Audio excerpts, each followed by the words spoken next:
Hey guys, this is Genaro Galvez, and this is Media Usability Evaluation number 1 for iMovie and PicMonkey. Hey guys, so I wanted to talk to you guys a little bit about my experiences with iMovie and PicMonkey.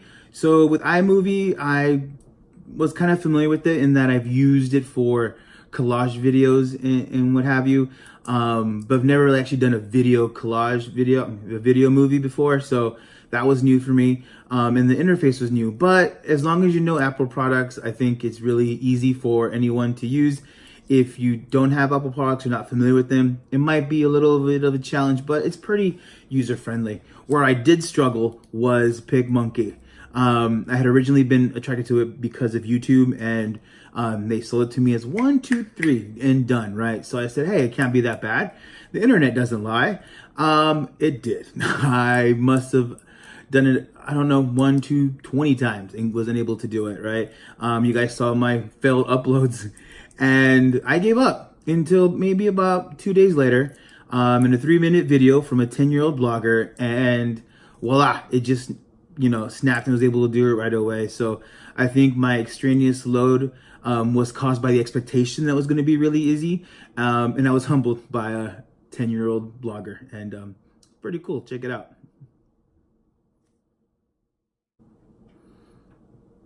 So in terms of Mayer's multimedia design principles, I do think that the most use of media might not have been the best use of limited capacity on my part, but I think if used correctly, it could lead itself to most principles.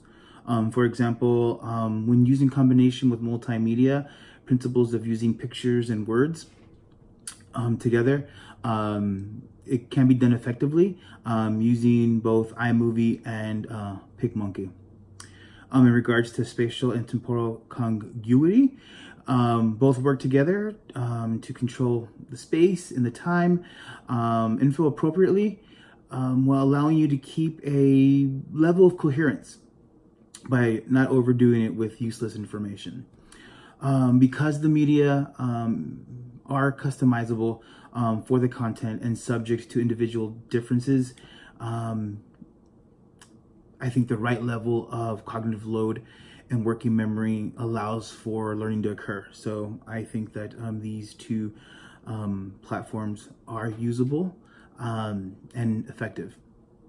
Through use of iMovie and PicMonkey, I was able to, or would be able to, control worked examples, split attention, modality, redundancy, and according to Clark and Mayer, leads to mental activity and cognitive processing, which eventually, in conjunction, leads to learning.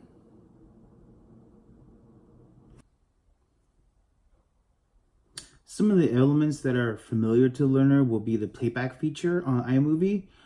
Basically, if you play a video on any of your devices, you'll be able to make use of iMovie. PicMonkey, experience through iMovie, is very intuitive, so much that depending on your outcomes, the learning experience might seem more like entertainment than an actual learning experience. So I think in terms of instructional design, you'll need to be mindful of the context and the design when making use of these two types of media. So based off similar media experiences, I would say that use of this media should be limited to short learning experiences. Anything over my 5 minutes, you might lead to some confusion and overstimulation, overinformation, much like a lot of the videos that we have in our program. They are no longer than 5 minutes. There's been some exceptions. So I would try to keep that short as possible. You can press the pause button, but that just extends the time of the learning experience. So thinking keep it short is the best.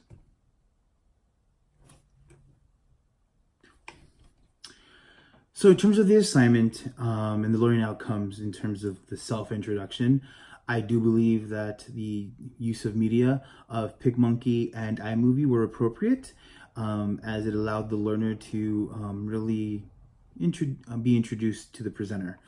In the end, I think iMovie, PicMonkey, and YouTube, if used within the principles presented in class, can be used to produce psychological engagement and thus produce learning. So